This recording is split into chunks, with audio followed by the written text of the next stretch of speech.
Hello everyone. Good morning, good afternoon, and good evening to everyone joining us from different corners of the world. No matter where you are joining from, whether you're starting your day, enjoying your afternoon coffee, or winding down in evening, we are delighted to have you with us. On behalf of Women's Fisheries Graduate Network, I extend a warm welcome to our distinguished speakers, respected guests, and enthusiastic participants. Before we dive into today's fascinating discussion, let me ask you a simple question. Have you ever stood on a beach and wondered who actually owns this? So, today we are going to explore exactly that. To answer my co-host, who owns the sea covers most of our planet, yet for much of history, it belonged to everyone, and also to no one at once. The openness has fed billions of people, but today, it has driven overfishing, conflict, and quiet loss of resources that coastal communities have depended on for generations. So today, we look at how the ocean is governed, who gets to fish and where. How do we balance large industrial fleets against small scale and community fishers?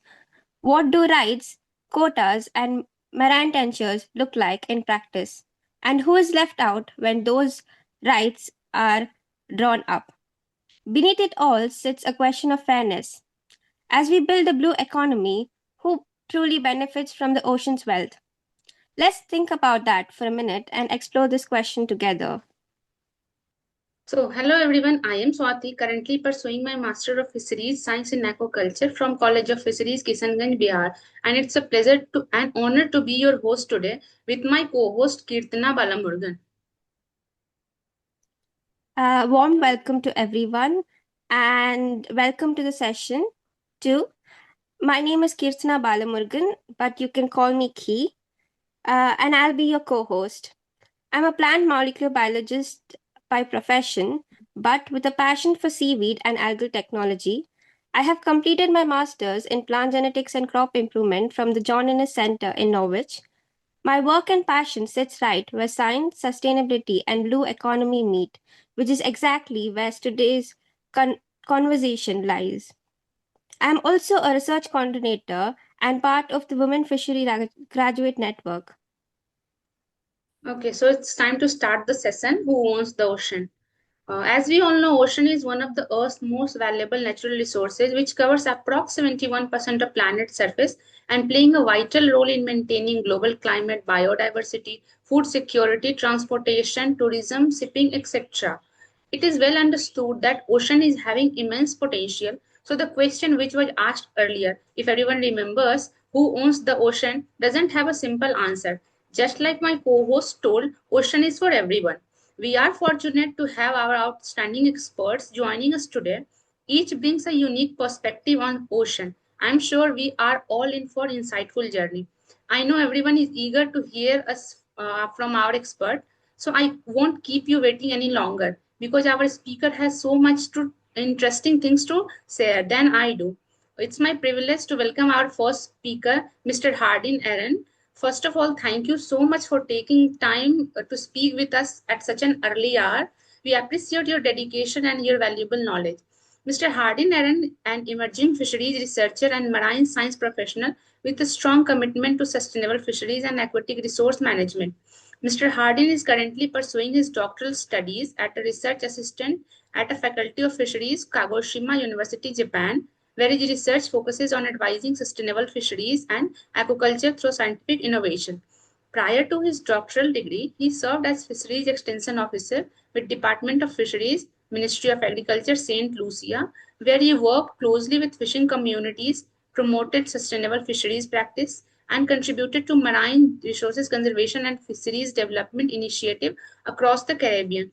His research interests span in aquaculture, aquatic and animal health, marine conservation, fisheries extension, and sustainable fisheries management.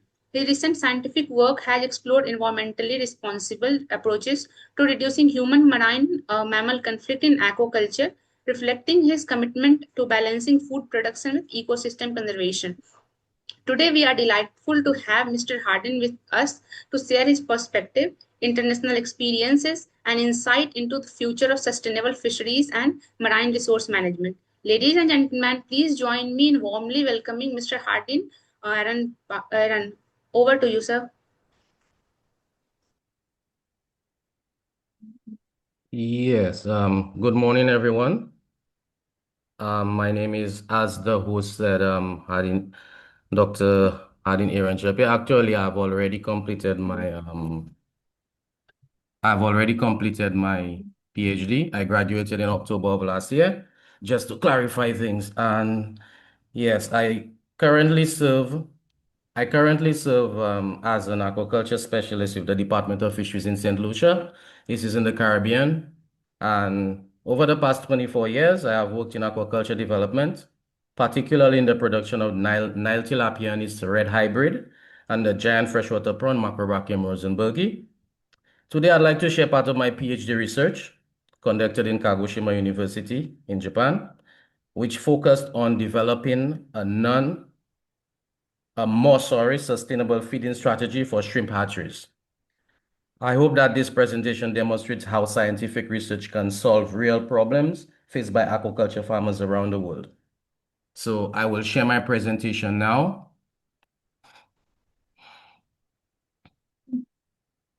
Okay.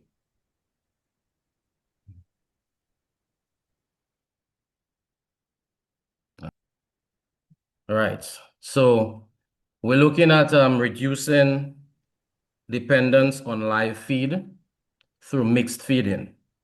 And like I said, it's based on my research developing of diets for the larval stages of Macrobrachium rosenbergi. So, why aquaculture matters? Before we talk about shrimp, let's look at the bigger picture.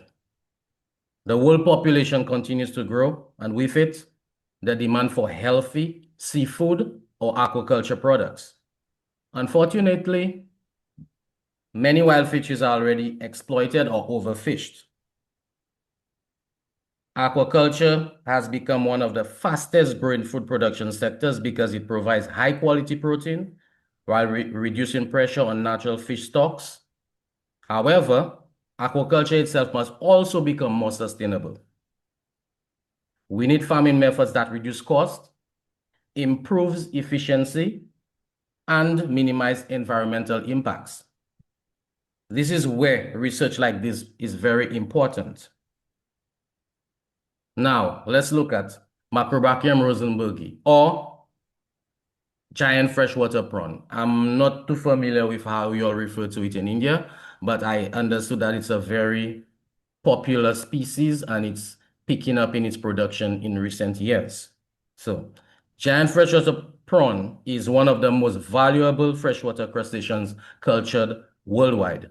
It grows quickly and it commands a high market price, and it is excellent source of income for small farmers. Also, it's a species that is not affected by many shrimp diseases compared to the other species like the vername, which is the white-leg shrimp, and the monodon, which is tiger prawn, and other saltwater species. In St. Lucia, the government hatcheries produce the post larvae and they supply to the farmers for grow-out. Many countries throughout Asia, Africa, Latin America, and the Caribbean are expanding freshwater prawn farming because of its economical potential. For many rural communities, this species represents both food security and employment. The hatchery challenge. Although growing adult prawns is relatively straightforward, that's the grow out stage. When you have the post larvae, you put them out in earthen ponds or in tanks, and then you feed them consistent water exchange, and then you can grow them out. But one of the producing the healthy post larvae is one of the greatest challenges. Why is this so?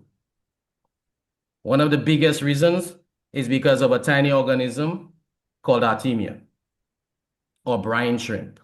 Artemia is the primary feed used in shrimp hatcheries because it provides excellent nutrition, high protein content, high lipid content also. However, it's expensive, particularly for third world countries or developing countries because it has to be imported. It's not produced locally. It's expensive, it's imported, and it's often difficult to obtain. Artemia is not only used in post-larval shrimp production, they use it in the ornamental trade, they use it for fish production and different other marine species, crustaceans like crabs, lobsters, etc. In many hatcheries, Artemia accounts for almost 70% of the total feed costs during larval production. It's one of the highest costs in especially producing it in my country. Might vary in other countries, but it's a very huge cost of your production cost of the post larvae. This problem was one of the motivations for my PhD research.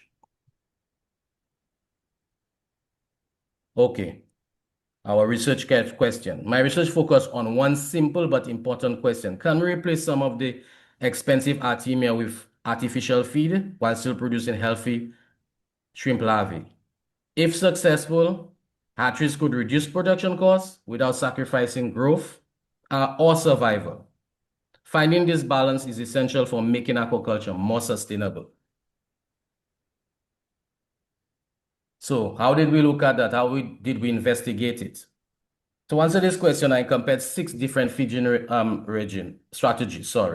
Some larvae received only Artemia. Others received only artificial feed, artificial commercial feed. Some received only prepared diets. This is feed that was prepared by me. And the most interesting treatments combine Artemia with artificial and Artemia with prepared feed. Throughout this experiment, we monitored 3 important indicators. We did growth, survival, and digestive enzyme activity.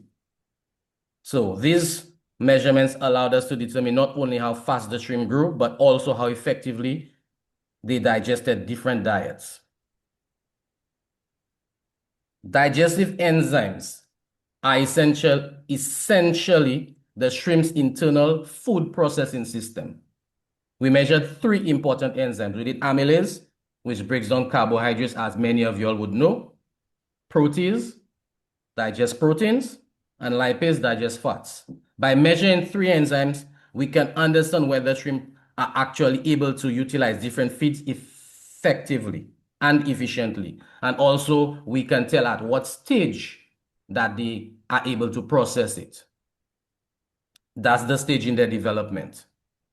Higher enzyme activity generally indicates improved digestive capacity and better nutritional status. Unfortunately, I was unable to do the histological dissection because of the larvae are so small to see how developed that the digestive organs were. But we got encouraging results, which I will briefly talk on. We got encouraging results which prove that they are able to digest the feed from the time that they are born or they hatch, sorry.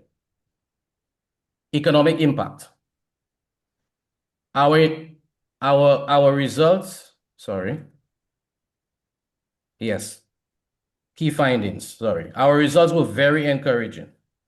The shrimp fed a combination of Artemia and artificial feed showed the best performance. So mixed feed, Artemia and artificial feed and Artemia and prepared feed showed better results. They grew faster, they exhibited a higher digestive enzyme activity, and they also maintained excellent survival rates. This tells us that live feed does not necessarily have to be completely replaced. Instead, combining live and artificial feeds can produce better overall results. From a hatchery perspective, economics is just as important as biology, because if you don't have the finance, if you don't have the money, you will not be able to produce. It can be for any aquaculture species, whether it be fish, whether it be shrimp. Using mixed feeding, what we noticed is that it reduced feed costs by approximately 35%, which is very substantial in your overall operation. Yet, by feeding just Artemia, in some cases, a lot of hatcheries feed predominantly Artemia, and they feed a mixed diet probably later on, in maybe after 10 DAH, that is days after hatching. But I prepared an artificial feed from day one with Artemia, and the results were very encouraging. For hatchery managers, this represents significant savings without compromising your production. For developing countries, reducing dependence on imported Artemia also increases resilience.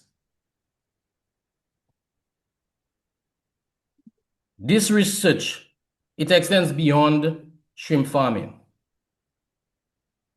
Lower production costs make aquaculture more accessible to small-scale farmers. More efficient hatcheries strengthen food security. Reduced dependence on imported feeds improves national resilience. Ultimately, sustainable aquaculture contributes directly to the blue economy and several sustainable development goals, or SDGs as we know them. So, yeah. Yes. Take-home messages. If there are 3 messages I'd like you to remember today, they are these. Firstly, science provides practical solution to real-world aquaculture problems. Secondly, combining live and artificial feeds offers a sustainable alternative for shrimp hatcheries. Finally, innovation is essential if we are going to produce more food while protecting our natural aquatic resources. The future of fisheries depends on scientists, entrepreneurs, and young people like many of you. Thank you. Thank you very much for your attention. I hope this presentation has demonstrated how scientific research can improve aquaculture production while supporting sustainability. I would be happy to answer any questions you may have regarding shrimp hatcheries, nutrition, aquaculture, or my research. Well, my research and what I'm continuing to do is bulky. So I tried to put as much without boring you all today. So I can provide my information if there's more that you'll want to ask after we have our discussion today, and we can have a discussion, because I did a lot of work that we will not be able to cover in this session, but I'm happy to take any questions that any of you will have. So I open the floor to any discussions. Thank you. Well, thank you so much for that enlightening presentation, an excellent and inspiring presentation on Rosenberg. We truly appreciate your willingness to join us at 5:30 a.m. to share your expertise. Your passion, commitment, and enthusiasm has made this session both engaging and memorable. Thank you for your valuable contribution. I'm sure everyone learned something new today. So let's give our speaker a virtual round of applause wherever you are joining from. Sir, we will go for question answer session at last. Thank you. If you thought that was interesting, we are just getting started. Let's continue this exciting journey by welcoming our next speaker. And it's my pleasure to introduce you Dr. P. Anand Prasad, an aquaculture specialist from India, who brings to our discussion the perspective of those who work most closely with aquatic life and communities that depends on it.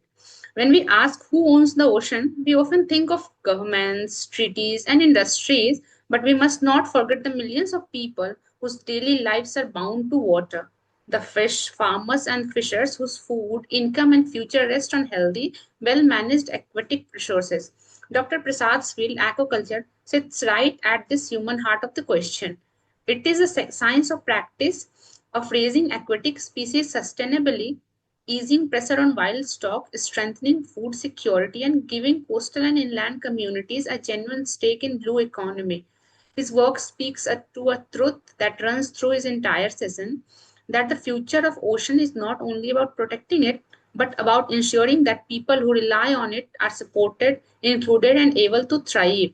As we weigh competing claims to the sea and its resources, voices grounded in practice and community are exactly the one we need to hear. We are glad to have him with us to share his perspective today. Ladies and gentlemen, please join me in welcoming Dr. P. Anand Prasad. Good afternoon to all. I'm sorry for not preparing any PowerPoint presentation because of my heavy schedule work.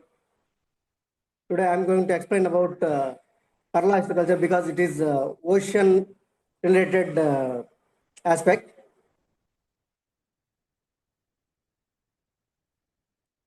Pearls are natural gems. Actually, these pearls, they come from ocean. Earlier, they used to think that earlier thoughts from the different people were there, like as if it has the tears of the angels, like unexpected uh,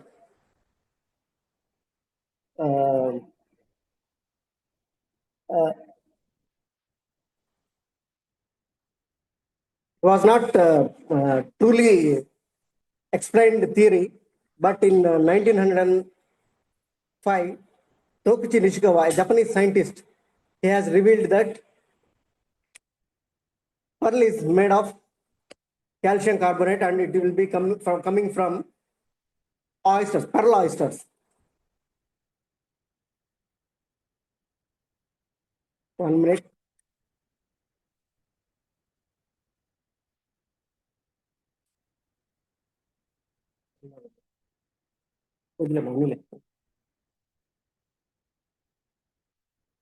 I'm sorry. These pearls are made of calcium carbonate and they will be prepared from pearl oysters. How means when an unwanted particle which is not acceptable by the oyster, pearl oyster, that will be entering into the body of the pearl oyster. Due to the irritation, it will create some secretions around the foreign particle. That will be depending upon the particle which enters into its body. When it secretes around the foreign particle, that will become a pearl after 1 year to 2 years in natural level. But there are some cultured pearls also, which can be cultured in our oceans. Especially the pearl oysters are available in the seas, sea bottom, benthic animals. These are benthic animals. Indian Ocean also, they are throughout the world, wherever the oceans are there, these pearl oysters are available. But in India, Pinctada ficata, Indian pearl oyster is the famous one, and Pinctada margaritifera, black pearls, these are also famous in Andaman Nicobar Islands. These cultured pearl also we can make along with natural pearls. How the cultured pearls are made? The cultured pearls will be made by bringing some beads. That beads are nuclear beads. That nuclear beads are made of pigto mussel, which are imported from Japan. That pigto mussels will be made into pieces according to our shape of the pearl. In which shape we need the pearls, whatever the shape it may be. According to that, we have to get the pearls. Nuclear beads in particular shapes. And these pearl oysters can be collected either from pearl oyster beds or from culture sites. Pearl oyster beds are available in India in Gulf of Mannar and Gulf of Kutch and Tuticorin pearl beds. These pearl oysters can be aged not less than 2 years. 2 years or more than 2 years, pearl oysters can be collected, and they can be kept in a tub in small water, and drop a pinch of menthol powder. By dropping a menthol powder, all will get into anesthetic condition. If you try to open the valves with forcefully, the adductor muscles will be cut off, so that it will be better if they open themselves. If you want to make them to open themselves, it is better to put some menthol powder, a small pinch. Then slowly they will be going to the anesthetic condition. I mean, slowly they will open their valves.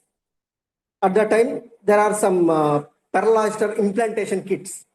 Through that, there will be stand and pinching needle and nucleus inserting needle. Like pearl oyster kits are there. If time was there, definitely I would have been shown the entire things. But because of lack of time, I am telling orally. With that, we have to open the shell with the opener. When the shells are opened like this, in between, we have to insert the wooden peg which will be made earlier. We have to keep ready. That wooden peg will be not allowing the pearl oyster to get close their valves. And through the needle, we have to insert into the gonadal region of the pearl oyster, because pearls will be forming in 3 sides. One is both 2 sides of the shell. One is left shell and right shell. Both shells they can form. But in the gonadal region also, there is a possibility of forming pearls. That if you implant in the beneath the mantle cavity, mantle tissue, there is a possibility of expelling the nuclear bead. That is why we have to insert in the gonadal place. Then there is a lesser, chances are less to expel the nuclear bead. And one more thing, before starting these, one pearl oyster can be sacrificed, 2 valves will be cut off, and external layer of the epithelial layer can be cut off and made into a thin layer of straight thin layer that should be cut into small pieces. These small pieces will be inserted into the gonadal region where we have made an injury already. In that injury only, this nuclear bead, which is prepared from pigtail muscle, imported from Japan, that can be inserted into the pearl oyster gonadal place. Then the nuclear bead is removed and slowly kept into the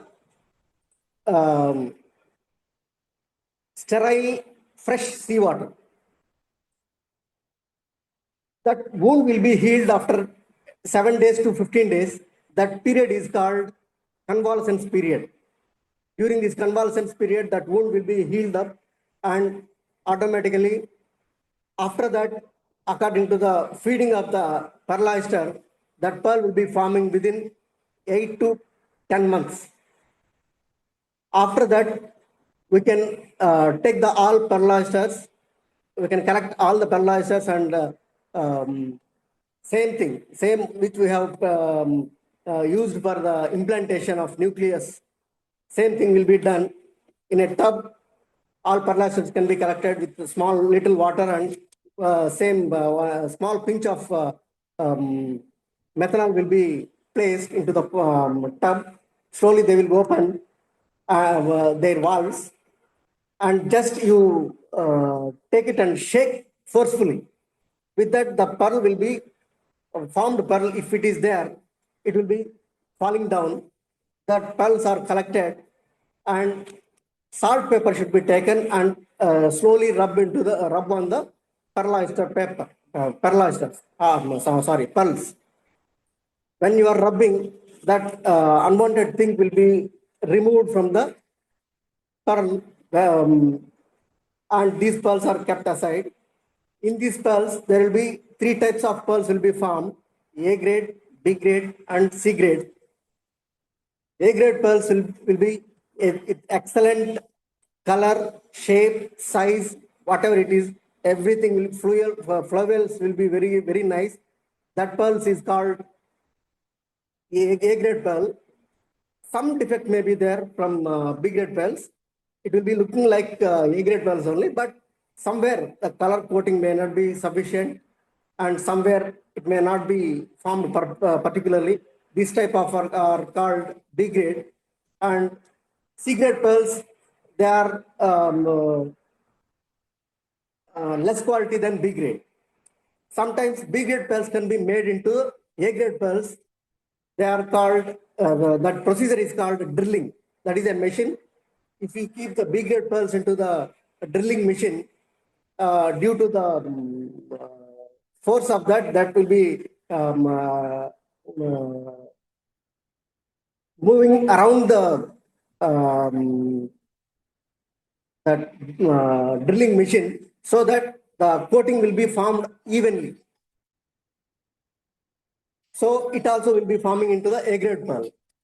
And B grade pearls, A grade pearls are costly compared to B grade pearls, and C grade pearls are somewhat lesser cost than B grade pearls.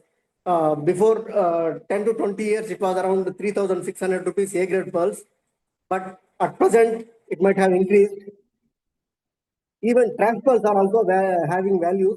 The trash pearls also sold around not less than 1,000 rupees per gram. Trash pearls at present.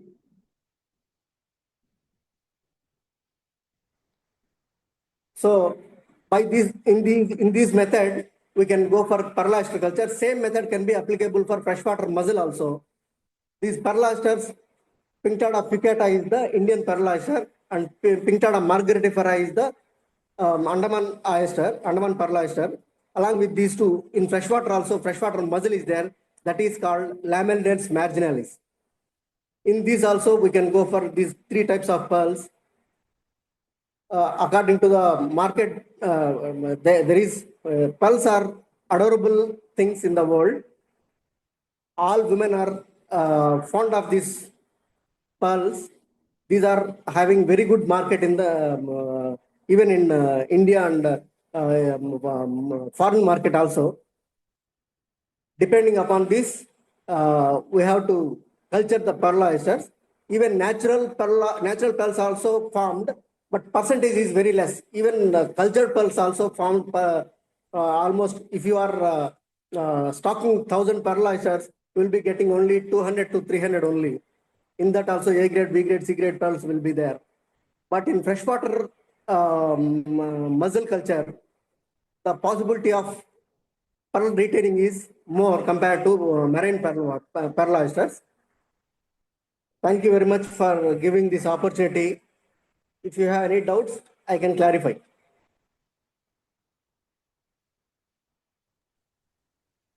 Thank you, sir. Thank you for your valuable time and sharing your knowledge and expertise with us. We sincerely appreciate your contribution. It was thought-provoking session for us. Your presentation provided us with insightful, valuable insights into pearl culture. The depth of your knowledge and clarity with which you explained the topic made the session both enjoyable and enriching. Sir, we will go for question session at last of this discussion.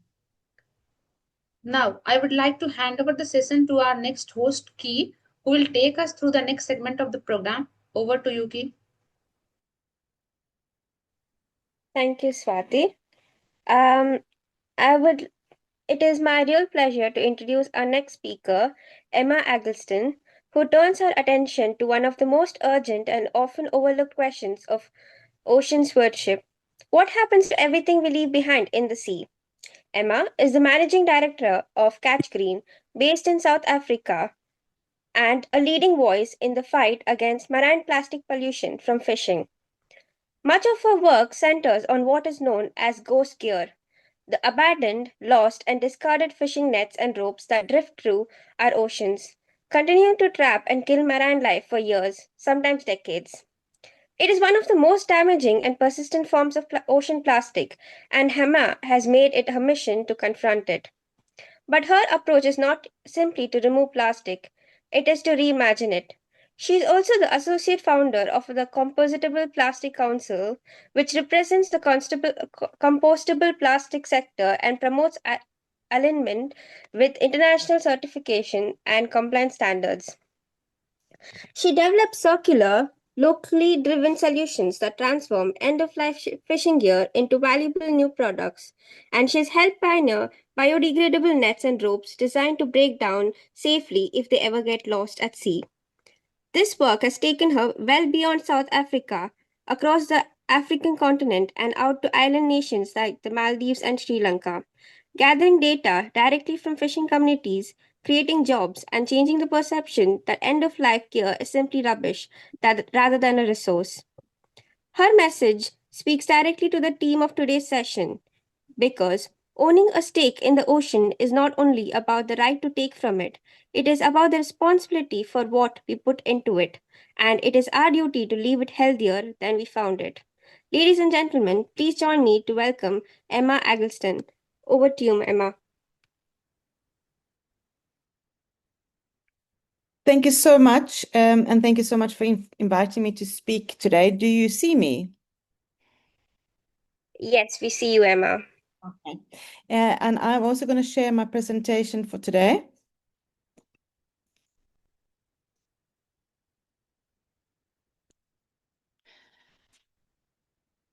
So do you see the full presentation here? No? Do you see the presentation? We can see, Emma. You can continue. Okay, thank you so much. So as I said, my name is Emma Algotsson. I don't want it to show like this. I wanted to, because now you're seeing my, sorry, view, present slideshow. Don't know why you're not seeing my slideshow. Do you see the full screen? I think if you press swap displays at the top, you might be able to. Thank you so much for that. Might work Thank for you. you. I have two screens, so I'm very No worries. So thank you so much. I'm sorry for the delay. So my name is Emma, and I am the owner of a company called CatchScreen. And as I was introduced, we make biodegradable fishing gear. We have a factory in Cape Town in South Africa. And we've been funded for the last 4 years by the FCDO, so the UK government, through a program called the SMIP program, with the aim of reducing plastic pollution in marine environments. So as I was introduced, plastic in the marine environment, and particularly from fishing industry and aquaculture industries, is a significant problem. I think we all know the risks of plastics in the ocean, and the particular risks with fishing gear includes ghost fishing, and this is where lost gear, for example, are continue to float in the ocean. They can float for many 100 years, and while they're floating in the ocean, they continue to catch fish, and this is what we call ghost fishing.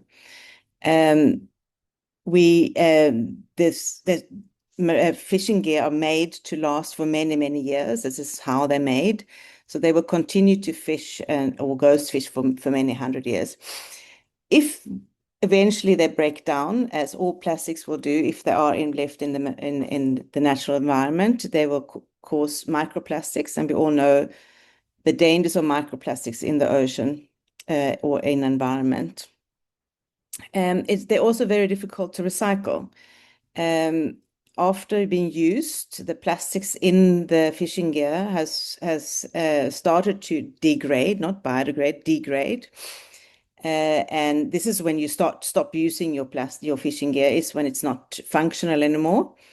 And that means that plastic is not high value anymore.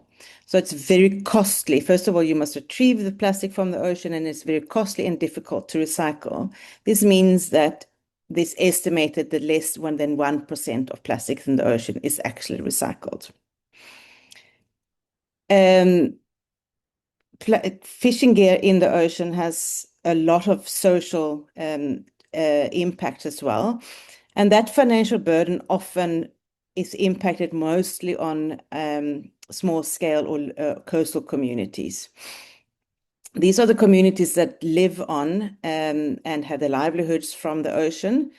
And as fish is going to caught up or being poisoned by plastic, they will have a reduced livelihood. This is disproportionately impacted by women. Women often are involved in the fishing industry, and gear loss, for example, increase their workload, and it can also reduce earnings. And as I said, in many countries, particularly then in small-scale fishing communities, there's poor waste management. So we're working a lot in Africa, and I would say that almost no fishing gear is recycled in Africa. So this is where we started our problem. So what is it we can do about this? So we've been working to develop a material which is a biodegradable plastic that we can use in the marine environment. Not only did we need a plastic that we know can biodegrade, because that's the aim of this. So it's similar to if you buy a biodegradable cup or a biodegradable bag that most of you are familiar with. If it gets lost in the ocean, it will biodegrade into biomass. But we couldn't just use these kind of plastics that we use in our single-use applications. We needed to have a kind of biodegradable plastics that has a functionality for the lifespan of the fishing gear. So no fishermen are going to buy a net or a rope that only lasts for 6 months or for 4 months, and they want to use it for many years. So we have developed the material that we estimate have a functionality about 2 to 3 years. After that time, it started to biodegrade in two different kind of processes. The first, call it hydrolysis, and that is when the seawater gradually weakens the polymer structure of the rope. You can see in the picture first you have a rope, and then you have a weaker system. So it's almost like smaller fragments of the rope or the net. These fragments, or actually even the ropes themselves, if they're lost, they sink to the bottom of the ocean. The reason that we know that it sinks to the bottom of the ocean is that it is heavier than the HDPE, for example, that is used in normal fishing gear.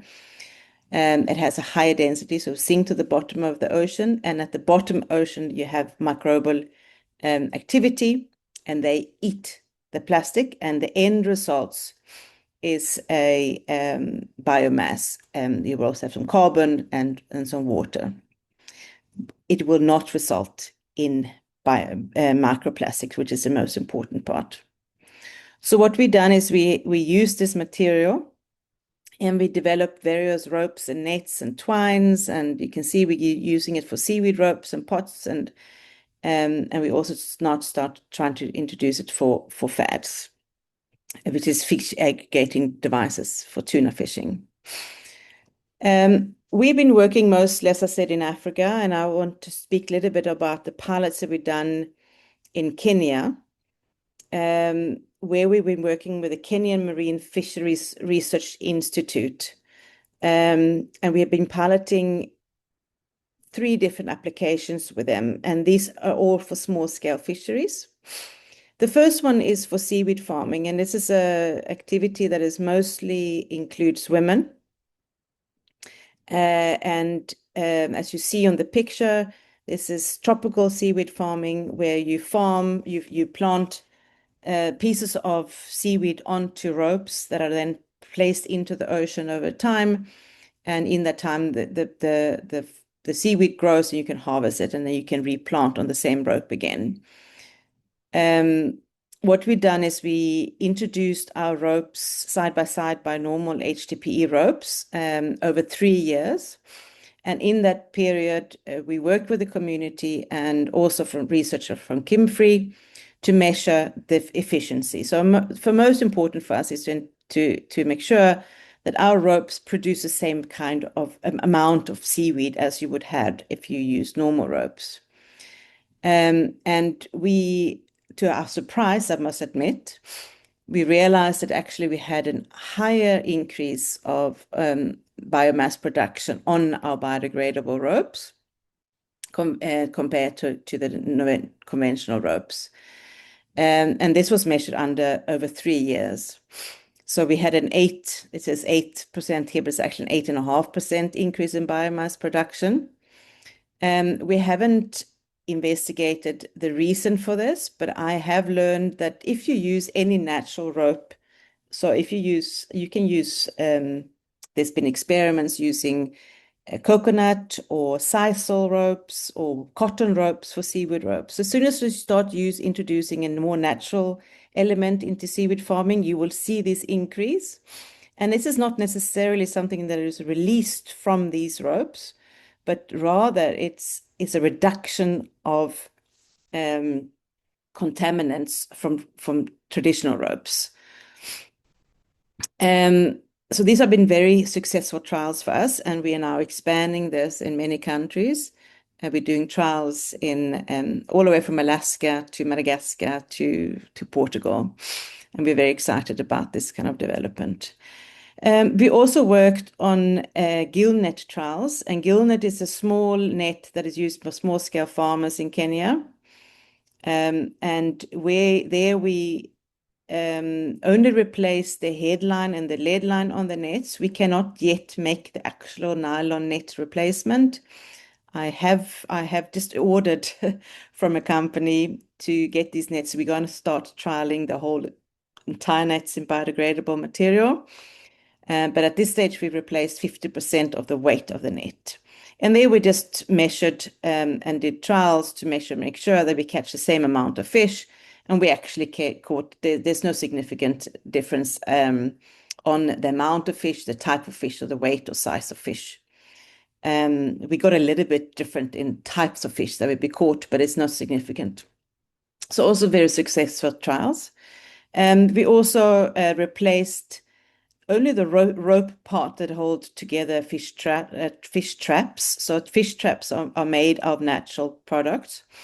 And lately, fishermen have tied these together with plastic ropes. And as the natural fiber degrades when it gets older, the plastic ropes are left behind. So we replaced the plastic twine. And as expected, we also have no difference in the amount or type of fish that the fishermen catch with our ropes. We also replaced in crabs and lobster pots. This has been done both in Norway and in South Africa. So these are the nets that are used in crab and lobster pots.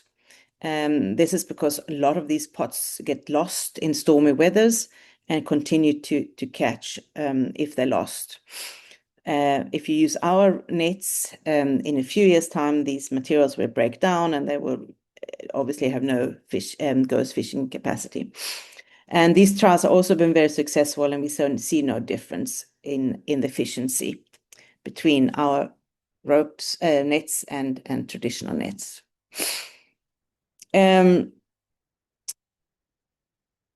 This is quite a complex slide, and I wanted to include you to explain for you how complex it is for us to prove that our nets actually biodegrade in the ocean. And there's a lot of research that goes into this. The first part is that we have to identify what kind of material we're working with. There are a few biodegradable compounds or plastic materials that we know through research. We're not the only ones doing this research. It's been mostly researched in South Korea, where they established that it's something called PBS. It's the material that is biodegradable, mostly biodegradable in marine environments. So we started doing that. Then we took that material and we tested it at a lab in Norway, where they've been testing our material under laboratory conditions to see how fast it biodegrades, because it's also how you produce your material that depend how fast it will biodegrade in a lab. So we know that our material is biodegradable. We know through laboratory tests that it is biodegrading over time, and we can establish those time frames. But our next steps would be to then put controlled marine exposure. As I said, we have done piloting examples, and that has been testing mostly the functionality. So that's the first part. We need to understand that the fishermen can replace these kind of nets and have the same efficiency. But we now need to establish exactly how long it will take in different marine environment. So if you put a rope in a tropical water in, for example, Kenya, what we did for the seaweed farming, where you have high temperatures, you have a lot of UV, and also quite a lot of abrasion because the ropes are pulled up and down through over coral reefs. They will break down or biodegrade much quicker than if you had something in Alaska, for example, where you have colder weather. You might have the ropes used at a deeper temperature and obviously much less sunlight, UV exposure. They will break down much slower. So when you're introducing these kind of nets and materials in different environments, we will need to do measurement on how long they would last in a different environment.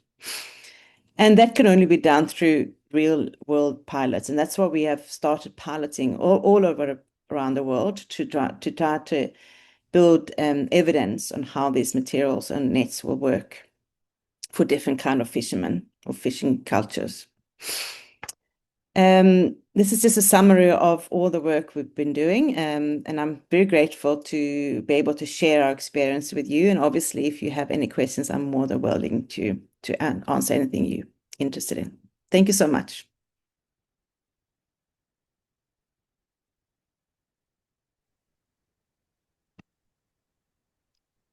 Thank you so much, Emma. It is really a pleasure to have you with us today. Thank you for taking your time and sharing your knowledge and expertise with us. Questions will be after the final speaker. Now, moving on.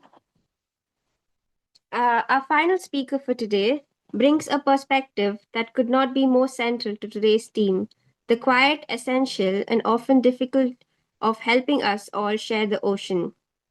It is my pleasure to introduce Holly Kaiser, who works as a fisheries liaison officer, a role many people have never heard of, yet one that sits at the very crossroad of the questions we have been exploring throughout the session. A fisheries liaison officer stands between two worlds, the fishing communities who have worked a stretch of sea for generations and the new industries and projects now moving into those same waters.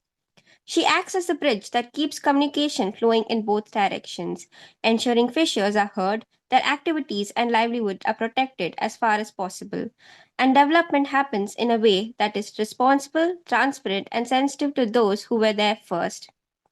This matters more with every passing year, as offshore wind farms, marine infrastructure, cables, and conservational zones are all compete for space in an increasingly crowded ocean. The potential for conflict grows. So does the need for professionals who can prevent it. Ultimately, the question who owns the ocean is rarely settled in courtrooms or treaties alone. It is settled day to day through honest conversations between real people with competing needs, and that is precisely the space in which Holly works. She reminds us that sharing the sea fairly is not just a document, it is a daily practice. Ladies and gentlemen, please join me in welcoming Holly Kaiser. Over to you, Holly. Thank you very much, and thank you for that introduction. I'll just share my screen. 2 seconds.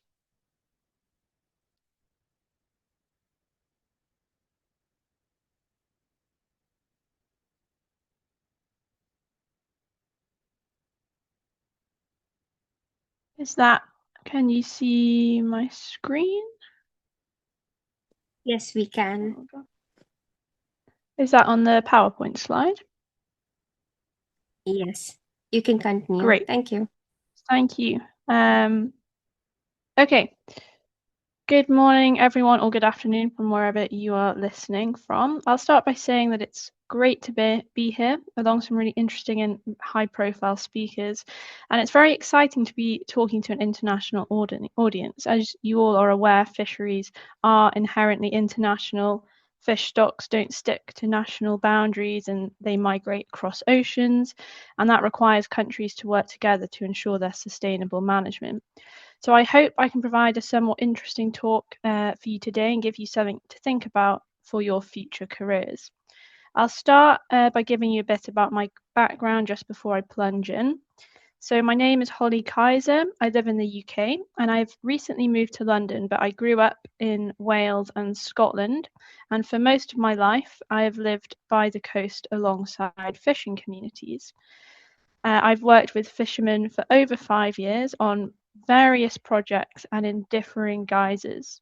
Some of the work I've done has been focused on trying to drive co-management approaches to fisheries management, and that's where we try and encourage a bottom-up approach to policy. I've also carried out some social, economic and cultural surveys across the UK, and that's where I'm trying to gather a broader understanding of the multifaceted benefits that fisheries have on local communities. However, I would like to highlight that I did not do biology or fishery science at university. I studied social policy. So I just wanted to say that you can go into this industry from whatever background. And it is really useful, I think, to have people from different sectors providing their unique perspectives. Most recently, I joined Blackhall and Powys as a fisheries liaison officer, and that is what my presentation will focus on today. So I'll get started. Okay. What is a fisheries liaison officer? So it is essentially being the middleman. Your job in fisheries liaison is to do exactly that, liaise. The role sits in the middle between fisheries and offshore renewable development. I'll give you a quick example just to break it down. It might sound a bit confusing. So a big renewable energy company might come along and they might want to develop an offshore wind farm off the coast of Edinburgh, for example, in Scotland. But before they start any construction, they'll need to carry out surveys to check that the ecology is appropriate. They need to carry out assessments to understand the impacts on the environment, and that's including the impacts on fish and shellfish. And to carry out those surveys or construction, they'll need to ensure that there is no fishing gear in the area and that larger vessels that might be trawling, they need to be aware of any activity in their normal fishing grounds. And this is really paramount to ensure that everyone can work safely and to also ensure that gear doesn't get snagged up or left in the water, resulting in ghost gear. And we've already heard today about all of the environmental problems that ghost fishing can have. And yes, there may be a fishing community who have used those grounds for generations and who rely on it as their daily income. So our job as the fisheries liaison officer is to know as much about the fishing industry in that proposed development area as possible. The ocean is a shared space and the fishers have as much right to use the ocean as the offshore developer. Therefore, what we do is we work with the local fishers to gain an understanding of their fishing activities. We want to know what their regular landings are like, and then we ask them to cooperate with us to allow the offshore development surveys and construction to take place. This usually results in the fishers being paid for agreeing to work with us. You know, they have the hassle of moving their gear, they lose their income, and it's mutually beneficial if they can move their gear out of the proposed area for a period of time. So the summary is that engagement and communication with the commercial fishers and other sea users to grasp the full picture is essential, and establishing proper forums to provide advice and to negotiate compensation agreements is really mutually beneficial to renewable companies and to fishers. So when we do that engagement, we are often faced with a room full of angry stakeholders. That is why what and how we communicate is really important. So we find that trying to relay the bigger picture is a good way to ensure everyone understands the purpose of offshore renewables. And money is definitely a factor, but it is not the only one. Fishers rely on fishing as income, but for many it means much more than that, and that is the case for the other stakeholders like local communities. Fishing is a key factor of heritage and history in the UK, and ports and harbours have shaped communities all across the coast, providing employment and a way of life for many. Therefore, the prospect of wiping this out for the sake of net zero targets, for example, or other broader societal goals is a challenging conundrum for many. Despite this, we cannot hide from the growing climate crisis, and we are seeing its effects everywhere already. The fishing industry are one of the sectors that see its impacts firsthand. And in the last 2 years, we've had an octopus bloom in the UK due to warmer waters. And because of that, the octopus have been predating on our crabs and lobsters, and that has wiped out that species along our south coast. Offshore renewables, whilst they may not contribute to that problem specifically, they do make a small positive step towards decreasing our reliance on fossil fuels and creating a greener future for all. And it's these long-term benefits that are really important to communicate to fishers who are obviously affected by these offshore renewable developments. So as previously mentioned, understanding the perspectives of fishers and offshore renewable developers is important. And we're lucky because in our team at Blackhall and Powys, we have a range of backgrounds and experience. In the team, we've got ex-fishermen, we've got fisheries scientists, marine biologists, and I come from a policy background personally, and we also have a team coordinator. And together we're able to foster those good relationships that are really key to be successful. But on to the key question of this presentation. So, who owns the ocean? Is it the fishers or is it the offshore developers? Well, as you will have already grasped, it is in fact neither. The ocean is a resource for everyone and nobody owns it. However, some people may have differing views on this. So what would be the argument given by the offshore developer? Well, they may say that governments should act with the wider society in mind. They should be thinking about the long term and carbon reduction targets, and that is an important thing driving policy at the moment. It also helps governments with their international reputation on the global stage. The sea is also a public asset. Offshore developers are within their rights to apply to lease certain areas of the seabed. They may also say that offshore renewables create more jobs than the fishing industry, and this may well be the case. As you all probably are aware, the fishing industry is a shrinking sector in the UK, and there are many employment difficulties. And to counter that, what would the fishers say? Well, their argument is much more holistic. Many fishers consider themselves as stewards of the sea. They experience those environmental changes firsthand, and they often feel responsible for its sustainable management. And for many, fishing has been in their family for generations. It's all they know, and it is more than just a job. It's part of their identity. They're also facing a complex array of challenges, including weather, changing regulations, issues with crewing, depleting stocks, and spatial squeeze. And that last point on spatial squeeze, that is often caused by an increase in offshore renewable developments and marine protected areas.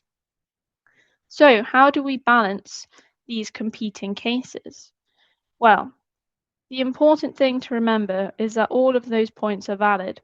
Neither the offshore developer or fishers own the ocean, but both have legitimate motivations to use it. And in a perfect world, we would hope that both can exist together, but managing that practically is challenging. So I will leave you with this last slide as some food for thought. How can we best make use of a finite marine space? And that is the end of my presentation. Thank you very much.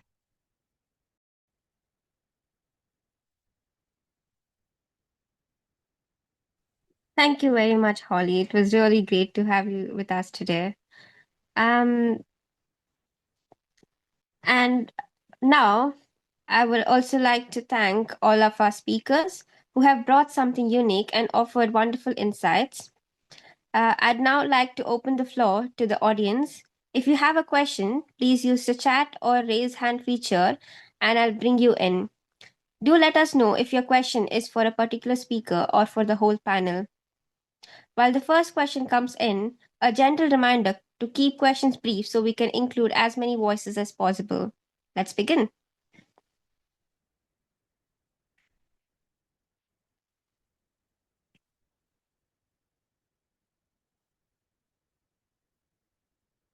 Mm, Well, I guess we haven't had anyone yet in chat. So I would actually like to ask a question to Emma. Uh, you said that ghost gear has become one of the ocean's most harmful form of plastic. When the gear is lost at sea, who would be responsible for it? Thank you so much. It's a very interesting question. I don't want to speak about international law, but it is my understanding that it's the fishing company or the fisheries who's responsible for its own gear. I think that would be covered under MARPOL. But obviously, if a fishing net is lost, and we actually did some research on that issue here in South Africa, where we interviewed trawlers, and they have big nets. If a trawl net is lost, it is very expensive. So a fishing company would then make effort to retrieve it. And it's very rare like a whole trawl net get lost, for example. But that is not really the problem. The pieces that are lost of a trawl net, for example, are the ones that get stuck on a rock. And that can be a rock that could be 300 meters down in the ocean. So a ton or material can be lost in one fishing trip, but it's 300 meters down in the ocean. And that is obviously impossible to retrieve. So that's on a commercial matter. A small-scale fisheries, a small-scale fishery would be legally responsible for its own fishing gear if it's lost. I don't think anybody ever held a small-scale fisherman accountable for that. But the cost is, the responsibility and the cost for that is for all users of the oceans. I don't know if that answers your question. Well, it does. Everyone has to be responsible for their own gears. But it's actually quite interesting because sometimes, when the fishing gear is lost, like even a small piece, that can turn into a microplastic and it can cause havoc. But just, getting that small piece of gear is like really difficult. So that's a very long way to go, I guess. Yeah, and what I try to explain is often maybe not entire nets that are lost. It is pieces that are torn off. For example, when you trawl, it's very risky. And when you do pot fishing, so crab fishing or lobster fishing, these pots are often put in very rough seas. So a lot of these pots get lost. And it's impossible to retrieve them. They can also be many 100 meters down. When you fish, often for example, when you do long line fishing, it could be only one meter per long line is cut off when you harvest the fish. But if you do 600 of these lines each time you fish and 600 meters of ropes that's lost every time, each meter has an impact. So it's not necessarily entire nets often that is lost. It's pieces of nets and pieces of ropes, and each one of them contribute.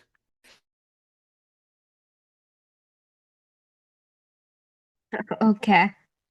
Thank you. Okay, my question is for Mr. Hardin. So what are the latest advancement in scampi breeding and hatchery technologies?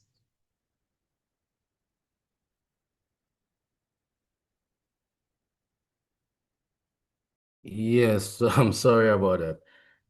Well, actually, you know that the most of the research I did was kind of novel.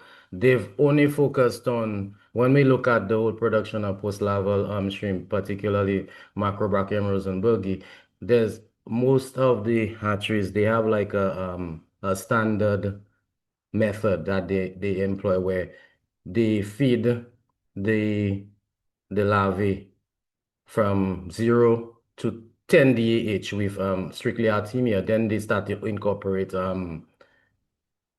artificial feed or prepared feed with the live feed. So what I did with my research, I started feeding them from 0 DH with both the live feed and the artificial feed. But the challenge is getting, you need to prepare the feed in according to the size that the larvae can attach themselves to. So you need to grind or use a strainer or filter to break it down into certain sizes.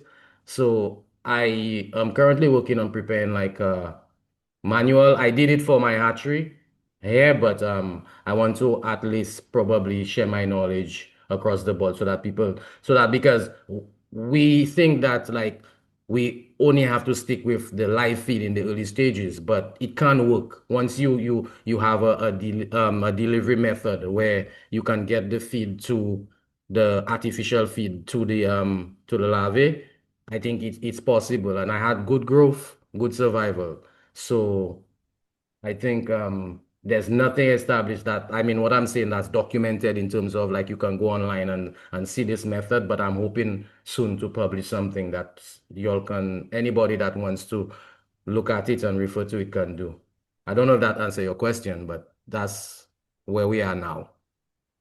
Thank you. Thank you. One more questions to you. Like, what skills should postgraduate and PhD students should develop to build a career in freshwater prawn aquaculture?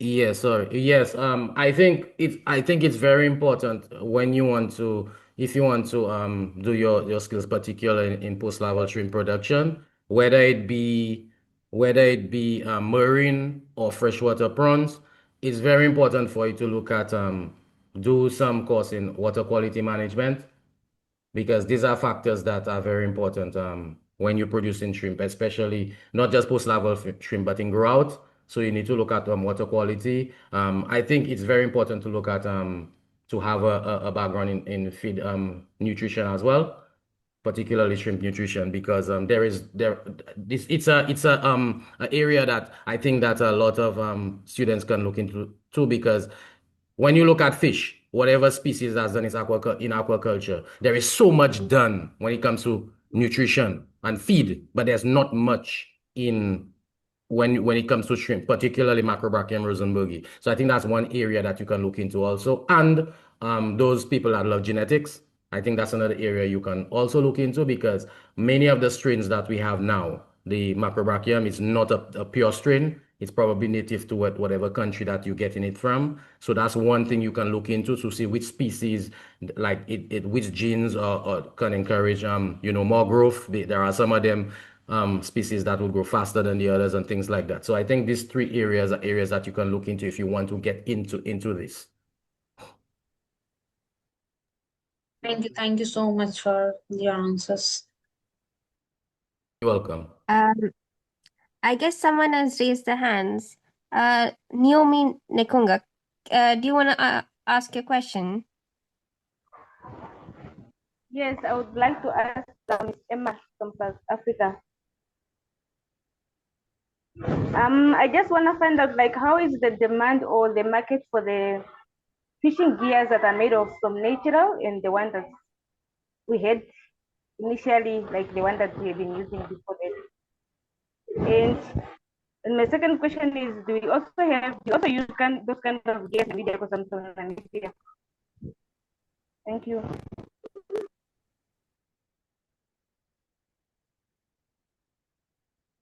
Hi.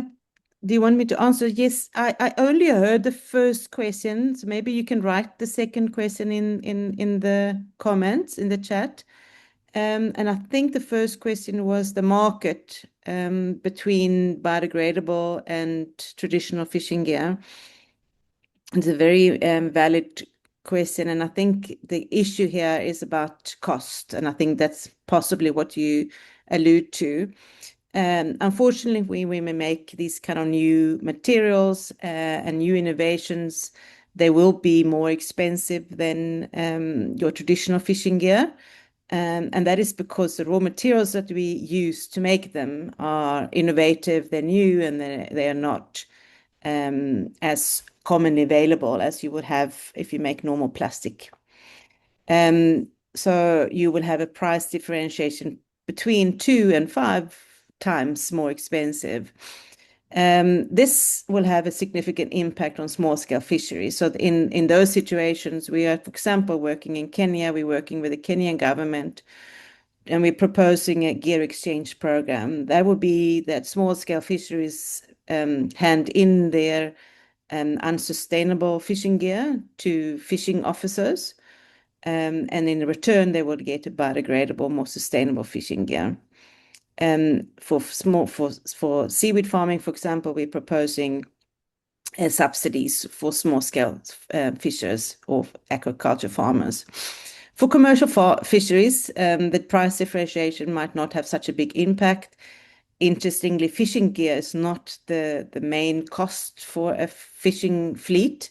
Much more important is that we have the same fishing efficiency. So the cost for a commercial fishing boat would be the time spent at sea, diesel costs.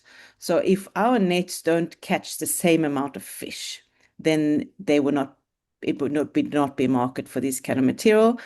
If they catch the same amount of fish, the fishing industry are quite interested in improving their sustainability rating.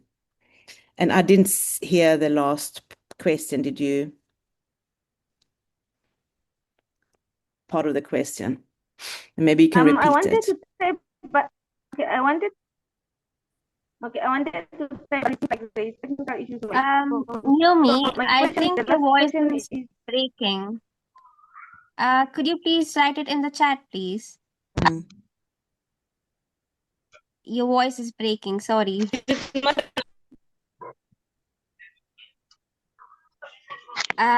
is it While still you're breaking? writing, yeah, it's breaking. Because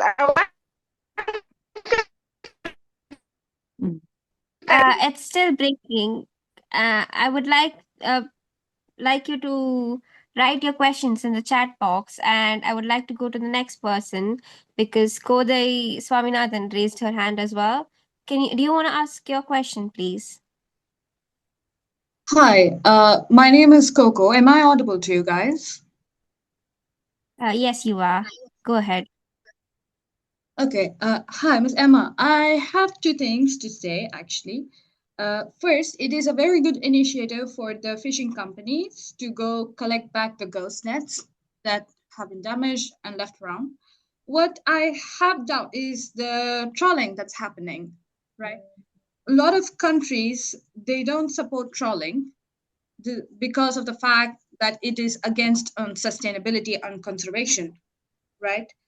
So if trolling is still there and it doesn't yield a good amount of food, why is it still being used? No matter how much, like, when we trawl for really long distances, stirring up the bottom, and we collect a large number of animals, and most of it, more than 50% of it, is actually bycatch and being thrown out. So why is it still being used now? That is my question. Yeah, thank you so much. We actually don't make trawling nets, so I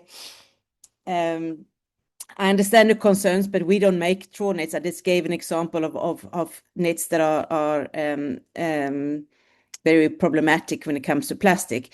Obviously, trawling has significant other problems, but it's nothing that I can either comment on or take responsibility for, since we don't make these nets. I'm sorry about that, but I agree with you. There's huge problems with trawl nets.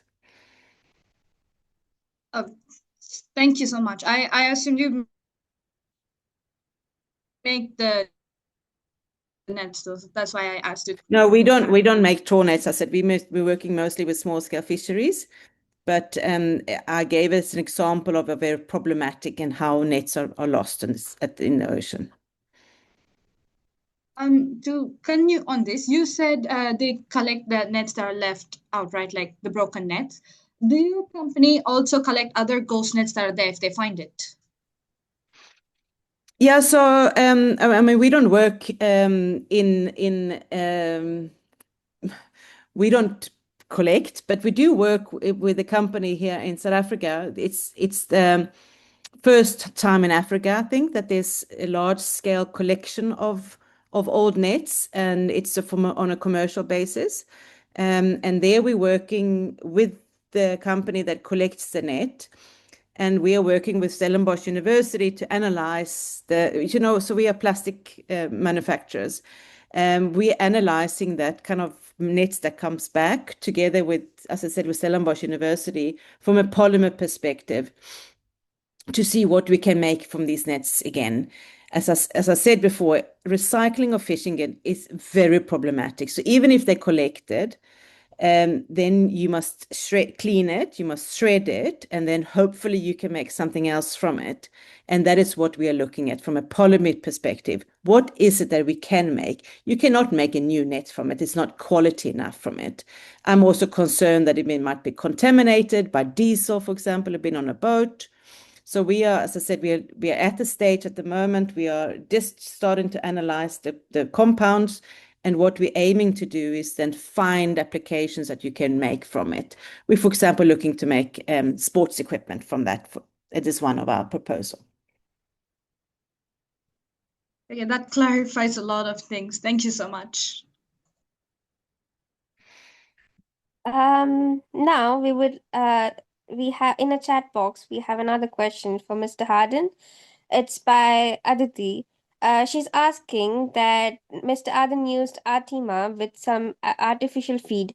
Can you please elaborate more about the artificial feed that you used and how compatible it is with Artima? Yeah, sure, thank you. there's no commercial artificial feed for Macrobrachium rosenbergi, which is an area that we can also look into because I know it would be of high value. A lot of people would purchase it. But I used an artificial feed for a commercial species farmed in Japan. That's Masopinus japonicus. That's kuruma shrimp. It's a saltwater species. I use this, but I just wanted to say that one of the most important things is that the size of the feed. So they have feed for different stages. So like for example, up to 10 DAH, up to 15 DAH. So because it gets bigger over time. The nutritional content, I can share it. Maybe later on, I can provide my contact information and I can give the exact nutritional content. It's a very high protein feed, and it's very compatible with the Artemia, because one of the things I noticed also, which is maybe an area somebody can look into, because it's almost a similar color as the Artemia, the reddish color. So I guess it helps also with them picking it up. I don't know if that's helped, but yeah, but the nutritional value, it has a very high protein content. I think almost, by last time, if I can remember, 42% protein. Yeah, but it has a fair amount of each of the essential nutrients, good lipid content. Yes. So yeah, that's it. Thank you so much, Hardin. I hope this answers your question, Aditi. Next, we have another question for Anand sir. Why do some oysters produce high quality pearls than others, even under similar environmental conditions? Thank you, madam.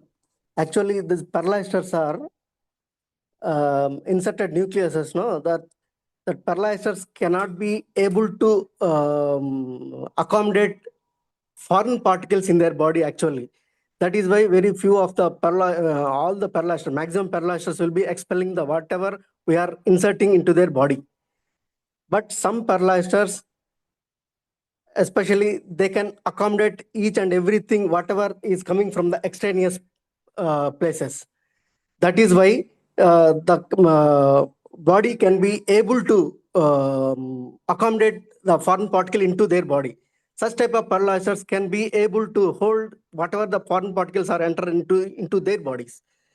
That type of capacity will not be there in all perlasters. Generally happening will be they will feel irritation when foreign particle will be entering into their body.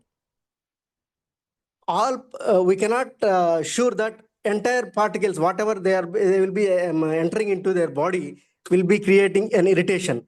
But wherever irritation will be created, that particle, there is 99% chances of expelling from their bodies. Accommodated in their bodies, especially. That is why we will be inserting into the gonadal place only, which will become very difficult to expel from its body. Gonadal place will have much more energy because maximum food will be converting to develop the gonads. That is why pearl formation will be very easy to get the food from the body. That is why we will be inserting into the gonadal place. But if it is inserted into the shells, epithelial layers, they will be expelled very easily. Where the in that perlasters, there is a possibility of accommodating many more pearls, ma'am, and easy to form the pearls also.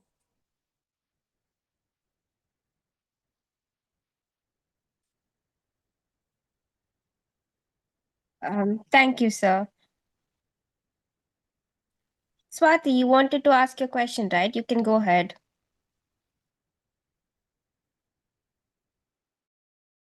Next 10 to 20 years in India.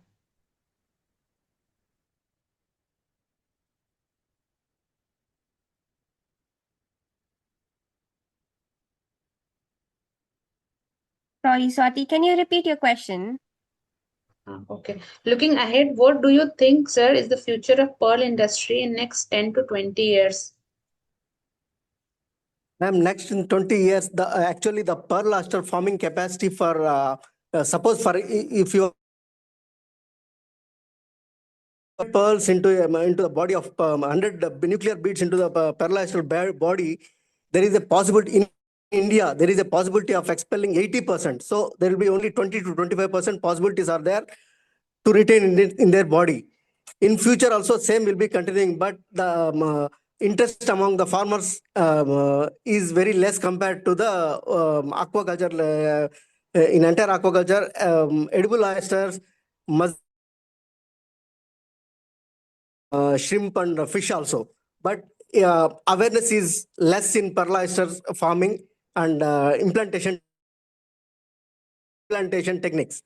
If there is a training given to the farmers or especially women are having so much patience. If they will be given training for inserting into the perlasters, this nuclear beads and surgery of the perlaster training is given to the ladies. Ma'am. Thank you, sir. Anand, sir. Sir, I have a question. Please. Why bivalve culture, aquaculture is not so much developed in India? Because bivalve can filter a water 150 to 200 liters of water in a day. It protects our ocean, it protects the nutrient, it clears the pollution, coastal pollution. And bivalves also can stop the coastal erosion. Can you so much repeat the benefits are question? there. It is not audible clearly. 1 second. Why aquaculture is not so famous Sir, in actually, India? bivalves are. Because Yes, sir. a single Bivalve culture is not. a single oyster can a single oyster can clean 150 to 200 liters of water per day. It Yes, sir. coastal erosion. And why it is not implemented in India? Bivalve aquaculture. Oysters, mussels. Actually, bivalve aquaculture. bivalve aquaculture is doing, especially in Tamil Nadu area only, sir. Very few areas. In bivalve culture, the culture duration is also not. If you go for pearl oyster, it will be around more than 1 year. For raising the pearl oysters will take around almost 2 years. For grafting also, it has to continue in third year for formation of pearl oyster. If you go for clam culture or mussel culture, especially brown mussel and green mussel, they are bulk quantity. They are available in the natural environment itself, especially in West Coast. But still, they are practicing rope culture and cage culture like that. Small cages. In edible oyster culture also, it is not that much famous, but still they are going very moving in a, small quantities only. Why means they are not aware of this, especially bivalves. Bivalve meat is having very good. Even arthritis people also can take the bivalve. If they are aware of taking bivalve meat, they can be cleared of these arthritis pains also. These values of edible values of bivalves, if it is going through the people who are unaware of these medical issues, definitely we can bring awareness into the awareness in the people. They will use, sir. But very few are knowing this. Unknowingly, some Tamil Nadu farmers are using this bivalve culture, and they are taking much more compared to any other states, sir. Yeah, thank you, sir. But we all know that bivalves doesn't need any feed. True sustainability means it's a filter feeder. It grows in the ocean naturally, right? Yes, sir. Do we? Yeah. So Actually, then why we need to rely on the input-based aquaculture when bivalve is very easy to culture in the open ocean? It grows naturally, doesn't need any feeds. Why we are relying on the another thing which we heavy investments?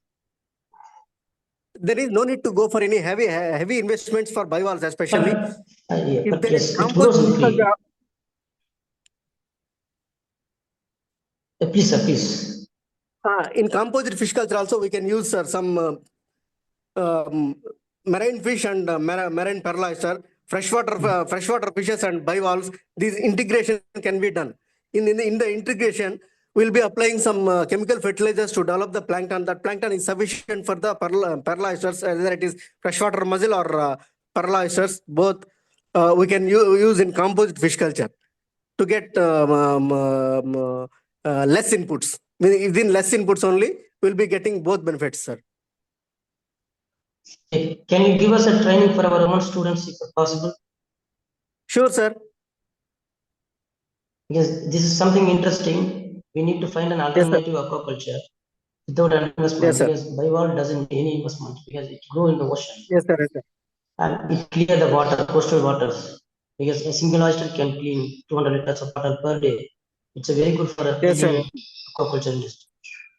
Even for contaminants also, Yes, they will be using bivalve for absorbing the yeah. heavy metal contaminants. Also, and I have a question for Emma.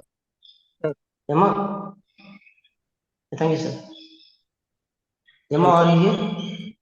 I'm here. I have a question, this kind of question. Plastic is invented in 19th century, the beginning of 19th century, and somewhere in Europe. Okay, that's fine. But did you ever study about the traditional aquaculture, how they been in 18th century? Because now we are finding unsustainable options, and which is also not affordable. Why don't we go back to study the history of aquaculture, where we can find some traditional technology? Because the pollution, the situation, everything is recreated for the economy. Why don't we go back again? So I think there's a lot of research doing exactly that. And I said, for example, in seaweed farming, there's a lot of research on using coconut fiber and sisal, and I know, for example, in FADs, which is fish aggregating devices, they're using bamboo now. So there's a lot of research, and I actually attended a seaweed conference the other day, and they also using wool to make ropes. And this is I think in Britain and in Norway they're using wool ropes. So there's a lot of research into that, and we'd fully support all of those kind of initiatives. Where we are looking to replace is where you need something that is stronger. So the reason fishermen left traditional fishing or aquaculture practices was that they needed something that, or they were looking for something that lasted longer. So plastic obviously is a very good substitution to have a longer lasting product.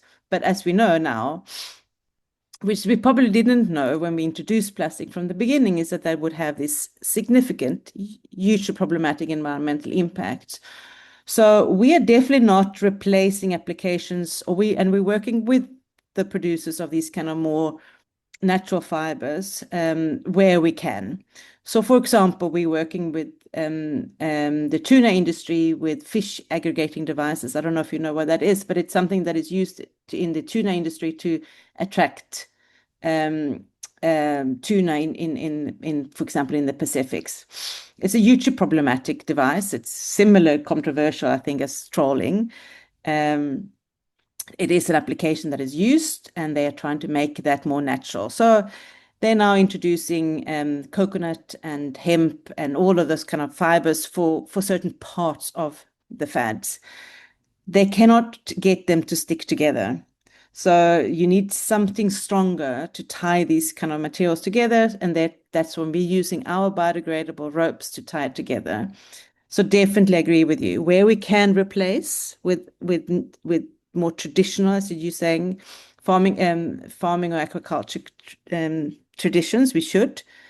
But the fishing industry has also wanted to be profitable. So we're trying to be realistic and we're trying to fit in somewhere between them, if that answers your question. Emma, when it to comes continue to with that question, I would like to ask you something. You spoke about using various coconut, cotton, and seaweed ropes, right? Which natural organic rope is comparatively better in terms of biomass and biodegradability rates? Between the different kind of materials, I'd actually I mean, if you're interested, I have never done any of these studies. I just saw now a report that was made. I think it was it's a Norwegian research institute, SINTEF. They just published a report, and I would be able to get that report for you. And they looked at, because they also, so it's not just about biodegradability, it's also how the functionality is. So they compared different materials, and I think depending also where you use it. Interestingly, wool ropes I would never thought would be very good. They came out quite high up, and hemp. Coconut ropes that I thought would be stronger did not rank very high. So I mean, I never done these studies, but I can definitely find that research for you if you're interested. So right now, you people are using, you are not mixing any plastics for the production of this biodegradable. You mentioned about some South Korean PPS or PS something. Yeah, so our material, as I said, our material is made from PBS, and that is a biodegradable compound. That's our innovation. We're working with different manufacturers around the world that make that compound. So it's a compound called PBS. It is a biodegradable material, and that's how we make our ropes. So it is it's a plastic, or it's a natural material. It's a plastic that is biodegradable. So similar to if you buy so it's a plastic. It's a biodegradable. It's can be made from, depends, or you can make it from sugar, or you can make it from fossil based, and that doesn't impact at all your biodegradability. So you take any carbon There actually. is You can use another. any carbon and you change the chemical structure of it and make a biodegradable plastic compound. It is a plastic, but the difference between these kind of plastics is that it's fully biodegradable in the marine environment. And when it breaks down, it doesn't cause microplastics. And that is a big difference between that, our types of Okay. plastics, and a conventional fossil-based HDPE or normal PE that you currently use. It doesn't produce microplastics. No, it doesn't produce microplastic. So it is, That's great. we're not allowed to call it not plastic because it is chemically, it is a plastic. It is exactly the same as if you go buy a compostable bag, for example. I'm sure you all come across a compostable bag or compostable straws. It's the same kind of mechanism. It looks and feels like plastic. But when it breaks down, it doesn't cause microplastics, and it can be then composted into soil if it's composted on land. But that is very different from when we're talking about natural fibers like cotton or coconut, and those more natural fibers. You can see that you haven't changed the chemical structure of it. So you still can see the fiber from where it was made. That is not a plastic, that is a natural fiber component. And as I said, we work with these companies where they can be used, but there are applications where you need a stronger material. That is the reason why plastic was introduced from the beginning. Fishermen wanted longer lasting, stronger equipment. So we are replacing those parts that we can replace with our material, as I said, to prevent ghost fishing and microplastic pollution. And I see that there's a question from Namibia. I don't think that you're using biodegradable gears in Namibia. It's a very new innovations. There are very few manufacturers in the world. We are absolutely the only manufacturer of these kind of materials in Africa. And there are very few in the world that makes them. So I don't think you use them in Namibia, but I'm very happy to have a contact there to introduce it to Namibia if you're interested. Thank you very much. Sorry, Thanks. I think it's time to wind up the session. I know you guys have more questions to ask, but sorry. Over to you, Swati. Okay, so thank you. That brings us to the end of session. My heartfelt thanks to extraordinary panel, Mr. Hardin Aaron, Dr. P. Anand Prasad, Ms. Emma Algotsson, and Ms. Holly Kaiser. From the law of sea to the coastline, the fishing communities, and the waste we leave behind, you have shown us who owns the ocean is really a question of who we choose to include and the future we want to see to hold. Thank you for your time, your expertise, and your generosity today.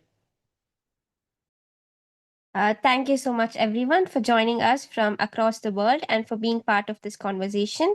It's your curiosity and commitment that makes this summit what it is. It's time to conclude the session, and I'm hopeful to see you in the next session for the day. Thank you. Thank you.